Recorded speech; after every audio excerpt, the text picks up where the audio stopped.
Meus irmãos, boa noite, graça e paz. Estamos mais uma vez transmitindo o estudo bíblico dessa noite, não por conta dos decretos, mas por alguns contratempos que aconteceram e que não foi possível então realizar presencialmente. Mas nós estamos reunidos de qualquer forma, agora virtualmente, para continuar os nossos estudos na Epístola aos Romanos, capítulo de número 8. Estamos chegando à metade desse capítulo 8 e eu gostaria de convidar você, primeiramente, vamos orar e logo depois vamos fazer a leitura do texto bíblico nesta noite e então passarmos aos estudos. Ore comigo. Senhor, nosso Deus, eterno e soberano, Senhor, nós queremos te louvar, ó Pai, pela oportunidade de poder compartilhar a Tua palavra. Agora, meu Senhor, nesse instante que os Teus servos ouvirão a Tua voz, ouvirão a mensagem, que eles possam ser, Senhor, cheios do Teu Espírito, que eles possam ser guiados pelo Teu Espírito Santo, que o Teu Santo Espírito os abra o coração e o entendimento para que possam compreender a Tua palavra. Ó Deus, nos dá a capacidade de, nesta noite, meu Senhor, falar de maneira clara, objetiva, sincera e verdadeira a respeito do Evangelho. Que as palavras do apóstolo Paulo, meu Senhor, Teu servo, possam nesta noite reverberar nos corações dos Teus filhos e transformá-los de maneira poderosa. Amado Deus, fala conosco, fala àqueles que ouvirem esta mensagem, seja agora, seja no futuro, em nome de Jesus. Amém. A vantagem de nós gravarmos a escola bíblica e de podermos assistir dessa forma os nossos estudos, é que de alguma maneira você vai poder parar, acompanhar, voltar, ver se houve algum ponto que você não concordou, que você achou que ficou um pouco falho, então você acaba voltando e ouvindo outra vez, alguma coisa que você não entendeu, você volta. Mas eu quero te convidar, irmão, a acompanhar o texto bíblico, a passar a estudar de maneira, de maneira sistemática. Um caderninho, você tem lá um caderno, caneta, pega o texto bíblico, a Bíblia, e comece a fazer as anotações, risque as palavras que você não compreende, para que você possa compreender melhor. Quanto melhor você compreende, mais facilmente você vai assimilar o que a Escritura nos ensina e vai passar a viver por esses padrões. Quando alguém te perguntar por que você faz aquelas coisas, você terá a resposta, porque você entendeu o Evangelho, você entendeu a Escritura, você entendeu o texto, e você pode citá-lo como resposta àquelas perguntas que se fazem muitas vezes: por que você vive assim? Por que você faz isso? A sua religião proíbe? É por causa da religião que você não faz essas coisas? Então a base bíblica vai te ajudar muito a responder a essas e outras questões. Muito bem. Estamos no capítulo 8 de Romanos e o apóstolo Paulo aqui começa então a falar a respeito, ele vai dar continuidade àqueles assuntos que ele já vem falando, justificação, santificação, e aqui ele vai começar a falar sobre essa adoção que Deus faz a nós como filhos. Esse assunto da adoção de filhos, da adoção que o Senhor nos faz como filhos, é um assunto que está em todo o Novo Testamento. Desde que Cristo nos fez filhos de Deus por causa dele, desde que na morte de Cristo muitos foram comprados para serem filhos de Deus. Então agora, esse assunto, ele volta sempre. Paulo, Pedro, Tiago e muitas vezes o próprio Jesus vai falar sobre essa adoção, sobre o fato de que agora nós somos filhos de Deus, filhos por adoção, em Cristo Jesus. Nós vamos falar isso melhor daqui a pouco, mas eu quero te chamar para a leitura do nosso texto nessa noite. Está no capítulo 8 de Romanos. Vamos voltar a um texto que falamos semana passada, mas que agora nós podemos dar um prosseguimento a ele.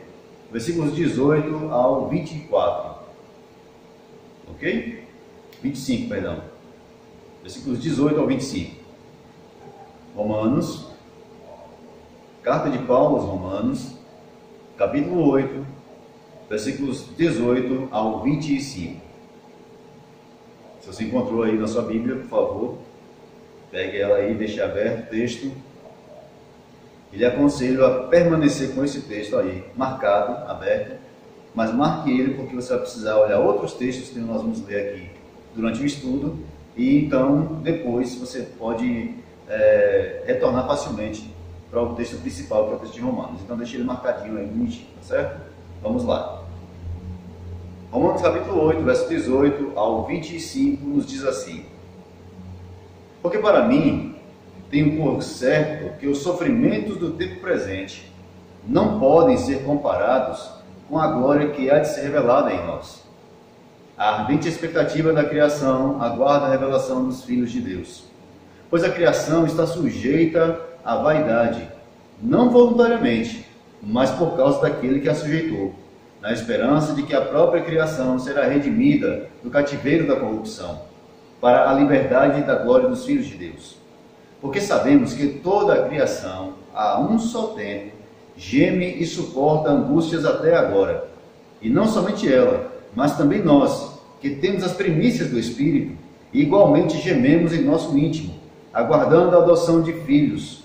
Fomos a redenção do nosso corpo, porque na esperança fomos salvos. Ora, esperança que se vê não é esperança, pois o que alguém vê, como o espera?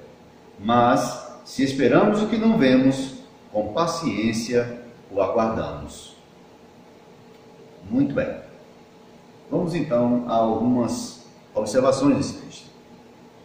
O apóstolo Paulo aqui, ele dá prosseguimento ao seu tema principal aqui no capítulo 8, que é o penhor do Espírito Santo sobre aqueles que foram chamados para filhos de Deus, sobre os eleitos, e a morte de Cristo que nos concede a justificação, a redenção, e também o Espírito Santo que passa a habitar em nós e faz de nós então novas criaturas, faz de nós então pessoas transformadas, nascidos de novo, e esses nascidos de novo agora recebem o Espírito, e esse Espírito opera santificação contínua sobre a vida daqueles que estão ao seu redor, ou melhor, que estão inseridos na igreja, no corpo de Cristo. Muito bem. No versículo 18, Paulo, ele, concluindo o que ele vinha falando aqui sobre os filhos de Deus que são herdeiros de Cristo Jesus, e como filhos de Deus, eles clamam, Abba, Pai. Aqui é interessante a maneira como Paulo fala, a expressão que ele usa, é uma expressão que Jesus usou quando orou ao Senhor. Abba, Pai, todas as coisas te são possíveis. É a oração de Jesus ali, falando de uma intimidade com o Senhor, com Deus, com o Pai. E Paulo aqui também vai usar esse mesmo termo, agora aplicado a nós, dizendo que nós podemos orar ao Senhor, podemos orar a Deus, usando essa mesma expressão. Não que vamos falar isso, irmãos, isso não é uma reza, tá? Isso não é uma palavra para ser repetida na oração, como se fosse um mantra, não. É apenas a expressão da intimidade que nos foi aberta por Jesus Cristo para irmos a Deus e assim temos um relacionamento com Ele. Então Paulo fala desse relacionamento, e aí agora no versículo 18 ele diz: porque para mim tenho por certo que os sofrimentos desse tempo presente não podem ser comparados com a glória que em nós há de ser revelada. Ele está falando isso aqui porque no versículo 17 anterior, ele fala que os filhos de Deus são herdeiros de Deus, co-herdeiros com Cristo, e aí ele conclui dizendo: se com Cristo sofremos, com Cristo também seremos glorificados. Perceba, agora o tema de Paulo será o sofrimento do cristão, que é um tema não só de Paulo, mas também de Pedro, e nós vamos ver daqui a pouco. Mas o sofrimento agora entra no tema porque Paulo vai começar a colocar e a mostrar que a operação da justificação, da santificação e o habitar do Espírito em nós não nos isenta de uma vida de sofrimentos. Pelo contrário, talvez o próprio ato de santificação, o próprio ato de nós sermos separados do mundo, vai gerar sofrimento para nós. O ato de Deus nos tirar do mundo e do sistema do mundo, como o próprio Jesus disse: vocês não são do mundo, por isso o mundo vos odeia. Então o ódio do mundo, a perseguição do mundo, a operação que o maligno faz sobre nós nesse mundo, é justamente por conta de nós não pertencermos ao mundo. Pensando nisso, o apóstolo Paulo coloca isso aqui também. quais são os sofrimentos do cristão. E, principalmente, é certo que nós sofreremos com Cristo se pertencemos a Ele e se o Espírito Santo de Deus habita em nós. E aqui há um questionamento muito sério. Ele disse isso aqui aí no capítulo 8, no versículo 6 a seguir. Ele vai falar que se nós somos a habitação do Espírito Santo, então tudo isso, todo esse arcabouço de bênçãos e de perseguições estarão em nós. Mas se nós não estamos sofrendo nada disso, e se nós não estamos sendo alvos da santificação, precisamos pensar, é necessário olhar se nessa pessoa realmente habita o Espírito de Deus. E se o Espírito de Deus não habita nela, então ela não é filho de Deus. A filiação, vamos falar mais tarde, mas o ato de Deus colocar o seu Espírito, Ele só coloca o seu Espírito em seus filhos, aqueles que estão em Cristo Jesus. O ímpio, o pecador degenerado, que não se arrependeu, não tem o Espírito Santo de Deus. Não sou eu que estou dizendo isso, é a Escritura. Quer questionar, questione a Escritura, não a mim. Então vamos lá. Pensando nisso, nos sofrimentos, e aí Paulo coloca aqui na balança sofrimentos e glória, sofrimentos e glorificação e vitória final. Estão na mesma balança, são pesos iguais, porque agora sofremos, mas então seremos glorificados. Agora sofremos, mas então seremos cheios da graça de Deus e viveremos uma nova vida. Agora sofremos, mas no futuro viveremos num novo céu, nova terra, onde habita a justiça, onde todas essas coisas que agora causam sofrimento a nós, não mais existirão. Muito bem. Então ele começa a dizer, por que se com Cristo sofremos, também com Ele seremos glorificados? Paulo diz, olha, para mim, eu tenho certeza que os sofrimentos do tempo presente não podem ser comparados com a glória que há de ser revelada em nós. Os sofrimentos do tempo presente não podem ser comparados com a glória que há de ser revelada em nós. O tema aqui de Paulo será sofrimento. Mas sofrimento, irmãos, não é porque nós vivemos numa sociedade psicologizada que amplia todo tipo de sofrimento, que amplia todo tipo de dor e que coloca tudo como sendo um sofrimento imenso, absurdo. Os pais procuram psicólogos para levar seus filhos porque acham que de alguma forma seus filhos estão sofrendo. Não conseguem colocar o filho de castigo porque isso causaria sofrimento ao seu filho. Não conseguem dizer não ao filho porque diz que isso causaria sofrimento a ele. Não conseguem dizer a verdade para um amigo porque acham que isso causará sofrimento a esse amigo. Não conseguem disciplinar aqueles que estão sob sua orientação porque acham que isso vai causar sofrimento. E sofrimentos podem causar traumas, e os traumas podem causar... Meu Deus, que sociedade é essa? Que tempo é esse que nós estamos vivendo? De pessoas tão frágeis, psicológica e emocionalmente, que não conseguem apenas olhar para as circunstâncias e entender que as circunstâncias, que as coisas no mundo, que o que acontece no mundo, acontecem a toda criatura. Então nós temos uma tendência a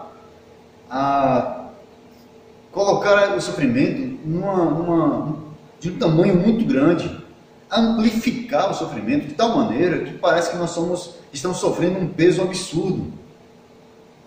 E é interessante que o apóstolo Paulo, Pedro, Tiago, até o próprio Judas, vão falar do sofrimento não como algo pesado, difícil, que nos traz uma dificuldade para chegar aos céus, ou que nos faz caminhar diante de Cristo sem nenhum tipo de prazer, sem nenhum tipo de alegria, porque estamos sempre em sofrimento. Pelo contrário, você vê um Paulo aconselhando a igreja de Filipos, de Corinto, a estarem felizes, a serem alegres, a se alegrarem em Cristo. Você vê Pedro falar da alegria de que nos aguarda em Cristo Jesus. Então, esse sentimento de que todo sofrimento é grande demais para mim é um pensamento agora. Mas o que Paulo vai falar a respeito do sofrimento? O que Paulo está dizendo com respeito ao sofrimento?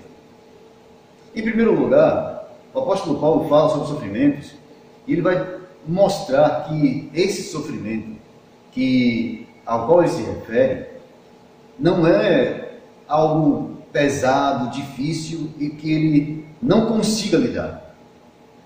O apóstolo Paulo olha para toda a dor e todo o sofrimento que é causado por causa do Evangelho, por causa do nome de Cristo.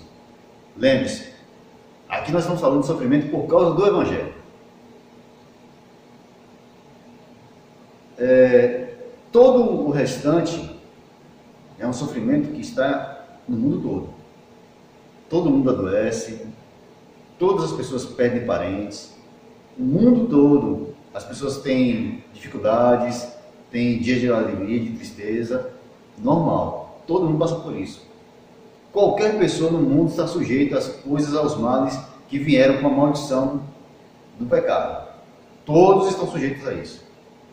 O que Paulo está falando aqui é daquele sofrimento causado por causa da justiça. Lembra que Jesus falou: bem-aventurados sois vós quando vos perseguirem e mentindo disserem todo o mal contra vós.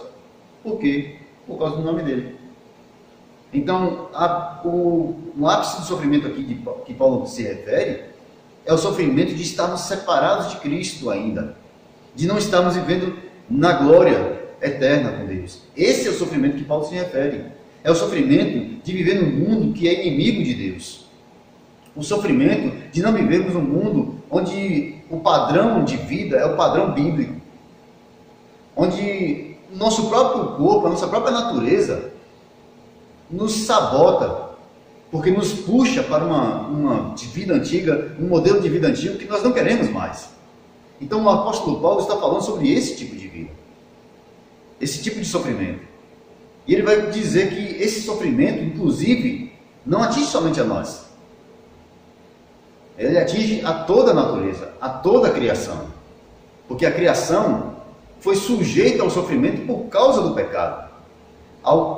Quando Adão e Eva pecam e Deus amaldiçoa a eles, a maldição sobre Adão é: por causa de ti, maldita é a terra. Deus sujeitou toda a criação à maldição do pecado por causa do pecado de Adão. Então, toda a criação, toda a natureza, e aí nós vamos ver a partir do versículo 19, a ardente expectativa da criação aguarda a revelação dos filhos de Deus. Toda a criação, toda a natureza, todo o sistema aguarda o dia da remissão, da redenção, o dia da vinda de Cristo.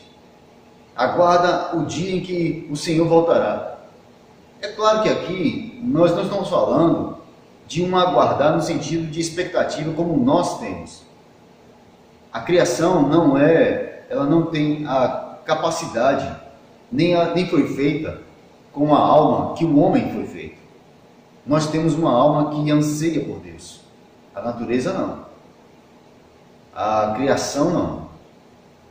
Nós temos uma alma que clama a Deus. A criação não. A linguagem de Paulo aqui, para que a gente não pense que Paulo está sendo animista, é que ele imagina que a natureza tenha um tipo de espírito vivo. Não. O que Paulo está colocando aqui é que agora o que está acontecendo com a natureza é uma expectativa para que se revele logo o dia da vinda de Cristo, quando ele então dará início a novos céus e nova terra, onde habitam a justiça. Aí então as coisas serão colocadas nos seus devidos lugares. O sistema será equilibrado outra vez. Eu vou abrir um parêntese aqui, quando falamos sobre isso. Eu vou voltar ao tema do sofrimento da perspectiva de Paulo.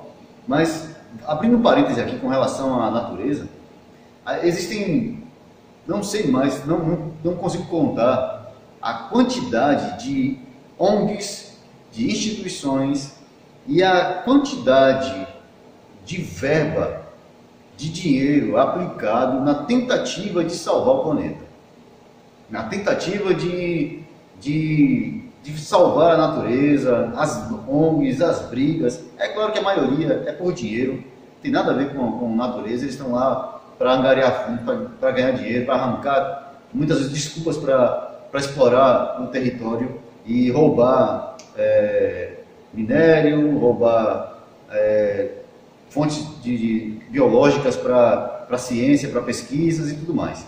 Mas independente disso, há um ajuntamento quase mundial, um discurso mundial de preservação da natureza, de refrear a destruição que o homem tem causado à natureza e tudo mais. Mas acontece que tudo isso é motivado, é colocado em corações que não conhecem a Cristo e que se corromperam.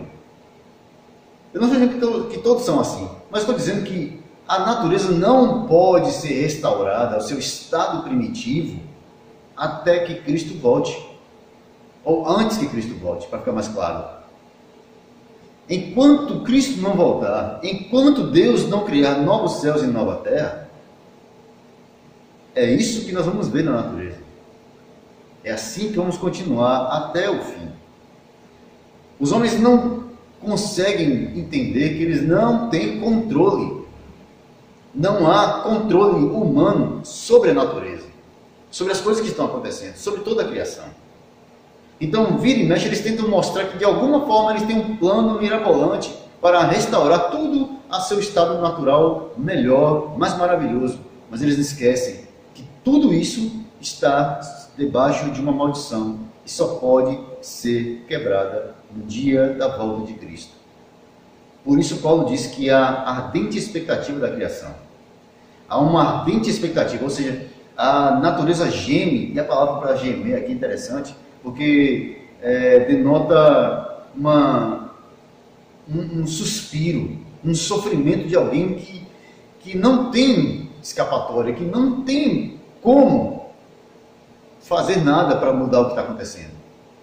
Então, a natureza geme, porque ela aguarda até que seja revelado os filhos de Deus, até que venha o reino de Deus, até que venha o reino de Cristo, até que Cristo estabeleça o seu reino perpetuamente, que agora já está, mas ainda não é. Eu não vou entrar nesse mérito agora, mas Cristo já reina sobre nós, sobre tudo, reina poderosamente, mas ainda não visivelmente, quando isso só vai acontecer muito em breve, quando ele se revelar, quando ele mostrar a sua glória.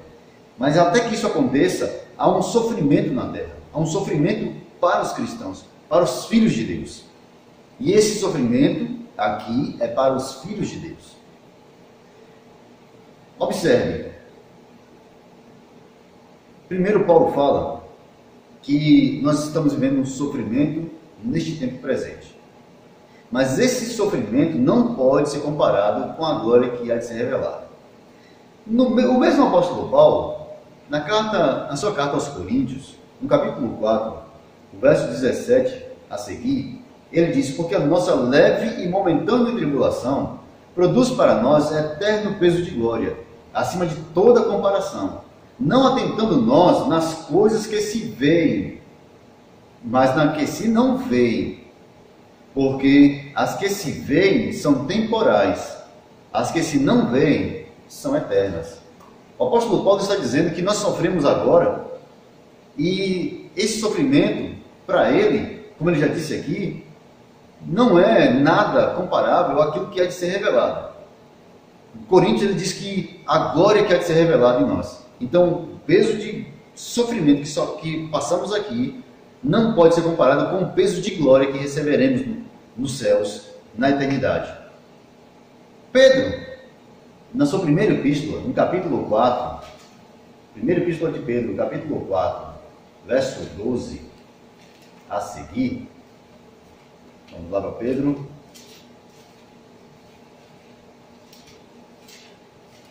Primeira epístola de Pedro, capítulo de número 4, verso 12 a seguir.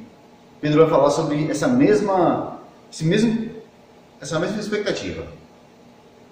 Toda a criação está aguardando a revelação dos filhos de Deus. Aí Pedro diz o seguinte: amados, não estranheis o fogo ardente que surge no meio de vós, destinados a provar-vos, como se alguma coisa extraordinária vos estivesse acontecendo. Pelo contrário, alegrai-vos na medida em que sois coparticipantes dos sofrimentos de Cristo, para que também, na revelação da sua glória, vos alegreis exultando. Se pelo nome de Cristo sois injuriados, bem-aventurados sois, porque só sobre vós repousa o Espírito da glória de Deus. Aqui eu quero fazer uma observação. Pedro está falando do mesmo assunto de Paulo, o sofrimento que os cristãos passam agora porque são cristãos. E eu quero mais uma vez lembrar, irmãos, a vocês, todo sofrimento humano é sofrimento, claro. Toda dor é dor. Mas a Escritura nos fala sobre um sofrimento maior para o cristão, não porque ele seja alvo de maiores problemas, de maiores dores, mas porque ele não faz parte desse sistema. Por ele viver em um padrão moral, ético e espiritual completamente diferente desse do mundo, ele padecerá maiores perseguições. O problema é que algumas pessoas têm deixado de viver os padrões bíblicos justamente para evitar o sofrimento. Têm deixado de viver o padrão bíblico para evitar os sofrimentos que possam vir na perseguição de um patrão, de amigos, de vizinhos,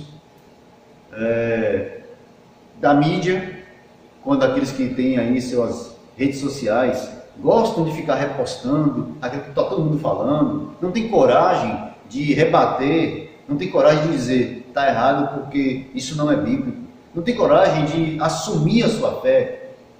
As redes sociais estão cheias de cristãos que parecem que são ninjas, desaparecem de repente quando se toca num assunto que é ético ou moral. Quando se fala de ética cristã, de moral cristã, de nossa fé, da razão da nossa fé, quando nós somos chamados para falar qual é a razão pela qual nós vivemos para Cristo, de repente essas pessoas desaparecem da rede social. Elas estão lá para repostar mensagem do Dia da Mulher, mensagem do Dia das Crianças, mensagem de Feliz Natal. Elas estão lá para repostar mensagem de você consegue, você pode, você é maravilhoso, você é lindo e tudo mais. Essas coisas todo mundo reposta. Aquilo que é politicamente correto, aquilo que é aceito como todo mundo reposta. Mas quando são chamados para defender ou para explicar a razão de sua fé, muita gente foge. Muitos fogem. Muitos deixam de responder. Se omitem. Seus status vivem falando de um monte de coisas, menos daquele a quem eles servem. Suas postagens de Facebook, suas postagens de Instagram, suas conversas com seus amigos, dificilmente demonstram qualquer tipo de caráter cristão, caráter transformado. Esse é um problema. Para esses, não há sofrimento. Não conhecem o sofrimento que essas pessoas têm, o que elas acham que é sofrimento, e o motivo que faz com que elas vão à igreja é que elas estão passando pelas mesmas coisas que os outros estão passando, mas elas entendem que porque são evangélicas, porque são pessoas de igreja, elas vão para a igreja e Deus vai tirar aquele problema da vida delas. Então, o desemprego, a dor de cabeça, a dor da coluna, aí, as dificuldades com o casamento, ou as dificuldades com o filho, tudo isso Deus resolve. É para isso que ele está na igreja, para Deus resolver os seus problemas e ajudar ele a ter uma vida boa, pacífica, tranquila e feliz. Essas pessoas não conheceram os sofrimentos que estão ligados ao cristianismo. Se com ele padecemos, com ele também seremos glorificados. A conversa dos apóstolos é a mesma. o sofrimento acompanha o cristianismo. Por quê? Porque Jesus disse: quem quiser vir após mim, negue-se a si mesmo. Primeiro sofrimento. Tome a sua cruz, segundo sofrimento, e sigam. Negar-se a si mesmo, ou seja, sua vontade, seus desejos, seus sonhos, vão todos para a reserva, e a partir de agora a vontade de Deus prevalece sobre a sua. Não que em algum momento ela não tenha prevalecido, mas a vontade de Deus prevalece sobre a sua e você se rende a isso. E em segundo lugar, você vai tomar a cruz, ou seja, o evangelho da cruz de Cristo, o morrer para o mundo, o ser uma nova criatura, fará parte contínua da sua vida, e isso te trará sofrimento. Essa parte muita gente esquece, mas é isso que Paulo está mostrando aqui na carta aos Romanos, e Pedro está corroborando. Pedro está dizendo a mesma coisa. Não estranhe o fogo ardente do sofrimento que vem destinado a provar-vos, como se alguma coisa extraordinária vos estivesse acontecendo. Pelo contrário, alegrai-vos na medida em que sois coparticipantes dos sofrimentos de Cristo, para que também, na revelação da sua glória, vos alegreis, exultando. Pedro quase que repete o que Paulo disse. Com outras palavras, quase repete. Mas aí Pedro faz uma observação. Sofrimento por causa de Cristo, por causa da justiça que há em Cristo. Agora, não sofra, versículo 15. Estou lendo aqui, primeira epístola de Pedro, capítulo 4, versículo 15. Não sofra, porém, nenhum de vós como assassino, ou ladrão, ou malfeitor, ou como quem se intromete em negócios de outrem, mas se sofrer como cristão, não se envergonhe disso, antes glorifique a Deus com esse nome. Porque a ocasião de começar o juízo pela casa de Deus é chegada. Ora, se primeiro vem por nós, qual será o fim daqueles que não obedecem ao Evangelho de Deus? E se é com dificuldade que o justo é salvo, onde vai comparecer o ímpio ou o pecador? Por isso, também os que sofrem segundo a vontade de Deus, encomendam a sua alma ao fiel Criador na prática do bem. Paulo está falando aqui dos sofrimentos do tempo presente. Mas não imagine que quando a gente fala de sofrimento, tudo que cause sofrimento ao ser humano está nesse arcabouço. Paulo está falando aqui de sofrimento, e Pedro corrobora isso, Pedro dá o seu aval a isso, dizendo que esse sofrimento, por causa da justiça, por causa do nome de Cristo, por ser fiel ao Senhor, este sofrimento é para a glória de Deus.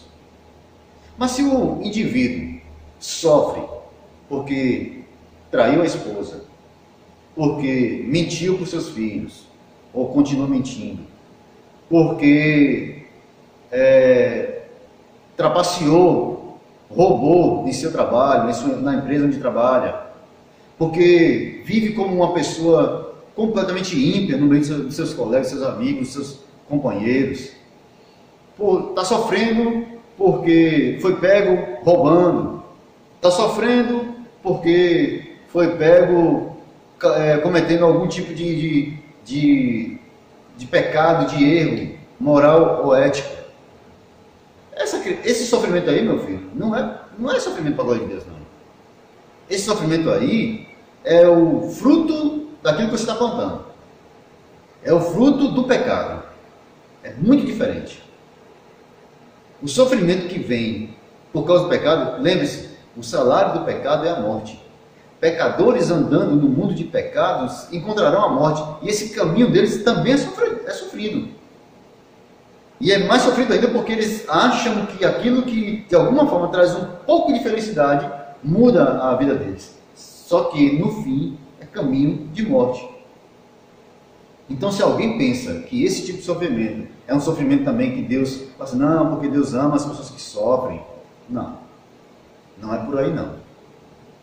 Sofrimento pelas causas erradas, sofrimento porque se envolveu naquilo que não deveria ter se envolvido, como Pedro falar, está se intrometendo naquilo que não foi chamado a fazer.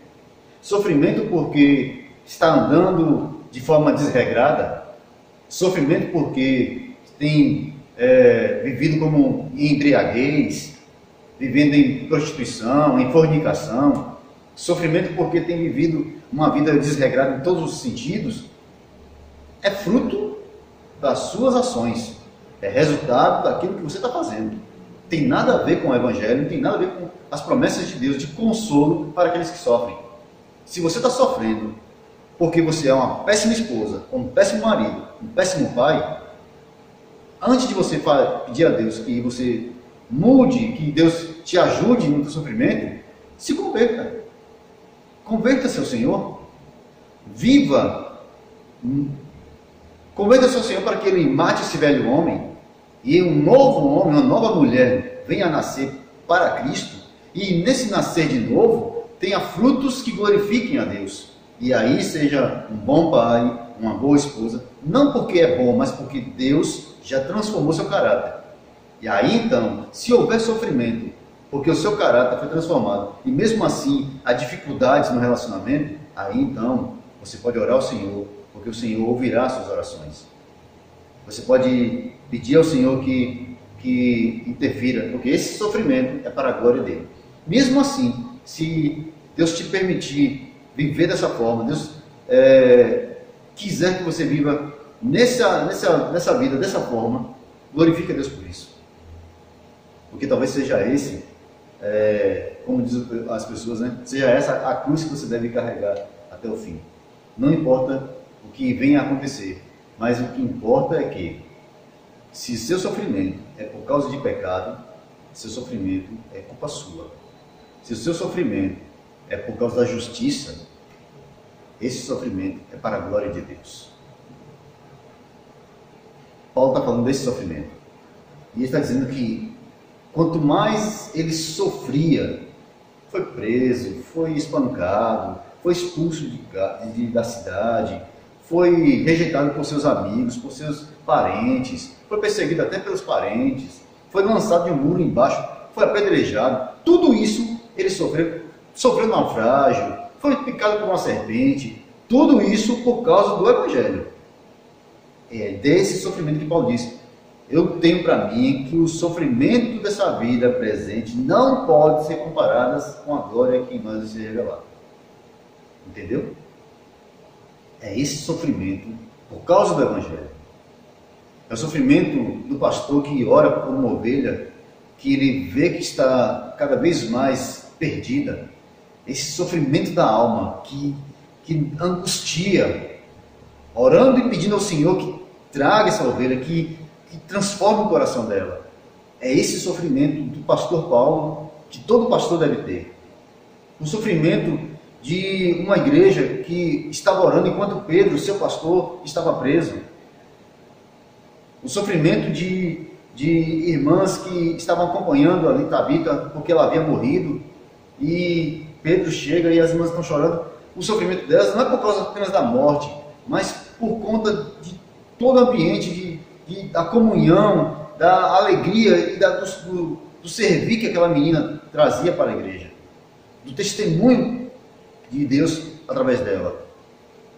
Então, quando o sofrimento é para a glória de Deus, o nosso sofrimento, quando esse sofrimento é por causa do Evangelho de Cristo, esse sofrimento é para a glória de Deus.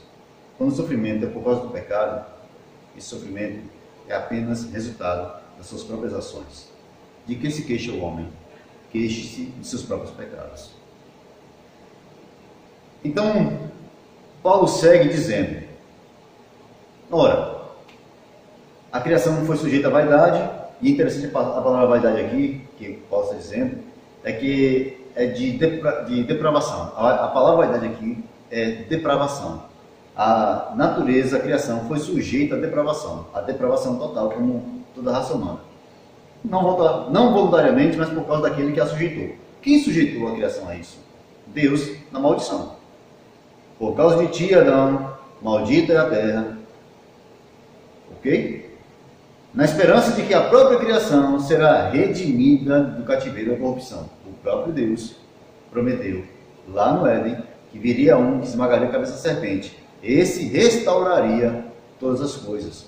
Não só os filhos de Deus seriam adotados, mas também toda a criação seria restaurada e seria trazida de volta ao princípio da glória de Deus.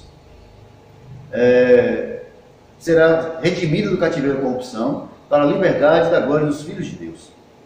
Porque sabemos que toda a criação, a um só tempo, geme e suporta angústias até agora. O gemer aqui é de sofrimento, já falei.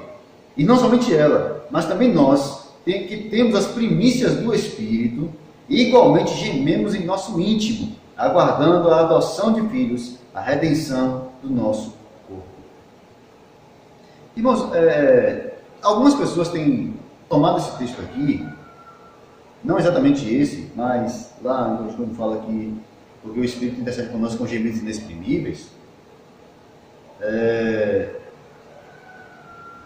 observe que aqui ele não está falando de um tipo de oração que se usa, que a pessoa geme, grita, chora, faz algumas coisas como se isso fosse o Espírito Santo falando com Deus. O que Paulo está dizendo aqui pode acontecer. Não estou dizendo que não vai, que uma pessoa num estado de dor, ela com certeza vai chorar diante do Senhor, vai gemer, vai até gritar, dependendo de como suas emoções. Aqui não é essa a questão. A questão isso não significa que é o Espírito Santo intercedendo diante de Deus. O que Paulo está colocando aqui, muito claramente, é que o Espírito de Deus, ele intercede diante de Deus por nós, porque nós não sabemos como orar devidamente. Então, quando aí aqui, lembre-se, é uma sequência. Paulo diz que há um sofrimento, e que esse sofrimento está também na natureza, e que esse sofrimento todo está aguardando, todos juntos estão gemendo e aguardando e desejando ardentemente a volta de Cristo, a volta do reino de Deus.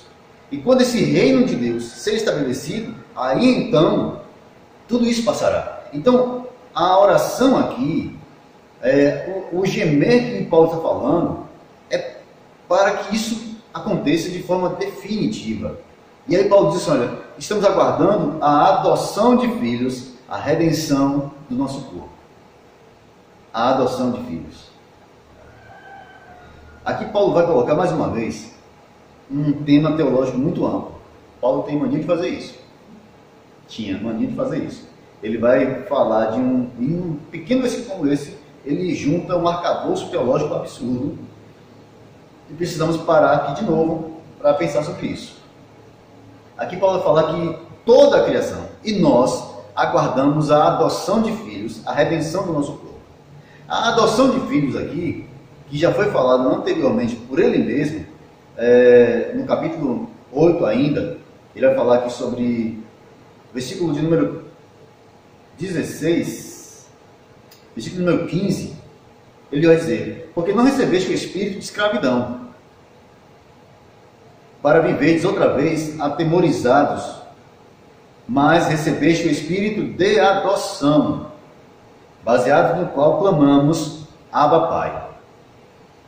Ao sermos justificados pela fé, ao sermos perdoados nossos pecados, ao sermos redimidos em Cristo Jesus, o Espírito de Deus passa a habitar em nós, e esse habitar em nós do Espírito Santo faz com que nós tenhamos então agora uma comunhão com Deus o Pai. E essa comunhão com Deus o Pai, ela é expressa em nossa oração. Na oração expressamos isso chamando a Deus de Pai Nosso. A oração que Jesus ensinou ali era uma explicação, uma prévia da comunhão que aconteceria a partir do momento que Ele nos redimisse com seu sangue. Em Cristo Jesus, somos adotados por Deus como filhos. Lembra daquilo que João fala no capítulo 1? Veio para o que era seu, os seus não receberam, mas a todos quantos receberam, deu-lhes o poder de serem feitos filhos de Deus, aos que creem no seu nome. Então, o filho de Deus aqui é esse ato de adoção. O catecismo de Westminster, ou melhor, a confissão de fé, perdão, já estou misturando as coisas aqui. A confissão de fé de Westminster, No seu capítulo de número 12, aqui. Capítulo de número 12 da Confissão de Fé de Westminster fala sobre a adoção de filhos. Você vai ver aí no vídeo as referências, mas eu quero te falar aqui o que significa. Se você tiver uma Bíblia de Genebra ou o Catecismo de a Confissão de Fé de Westminster, você pode abrir no seu capítulo 12, o tema é da adoção. E ele vai dizer aqui, a todos que são justificados, lembre-se, Paulo fala primeiro sobre justificação, capítulo 5, 6, 7. A todos que são justificados, Deus se digna a fazer participantes da graça da adoção. Está lá em Efésios capítulo 1, verso 5 e Gálatas capítulo 4, versos 4 e 5.